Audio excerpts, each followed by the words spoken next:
নবীরা যেখানে মারা যায় ওখানেই কবর দিতে হয়, জানেন এটা? বিষ্ণু ইসলাম মারা গিয়েছেন আম্মাজান আয়েশা রাদিয়াল্লাহু তাআলা আনহার ঘরে, ওখানে বিষ্ণু ইসলামের কবর রয়েছে। এবং ওই কবর দেওয়ার পরেই ওই কবর দেওয়া ঘরের ভিতরে আম্মাজান আয়েশা যতদিন আয়েশা রাদিয়াল্লাহু তাআলা আনহা যতদিন বেঁচে ছিলেন ওখানেই ছিলেন কবরের পাশে। এরপরে বাবা মারা গেলেন আবু বকর, বিষ্ণু ইসলামের পাশে কবর দেয়া হলো, বাবা আর স্বামীর পাশেই থাকলেন।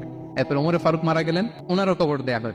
কিন্তু এখন তো আর বাবা আর স্বামীর সাথে পর্দা নেই, ওমরে ফারুকের সাথে তো পর্দা আছে। তো তখন তিনি ঘরটা হয়ে গেছে ছোট, তিনটা কবরে অনেক জায়গা স্পেস নিয়ে গেছে। এখন অল্প একটু জায়গা পর্দা টাঙিয়ে দিলেন ওমরে ফারুকের সাথে পর্দা হিসেবে, ছোট্ট একটা জায়গায় যতদিন বেঁচে ছিলেন ওখানটাতেই ছিলেন।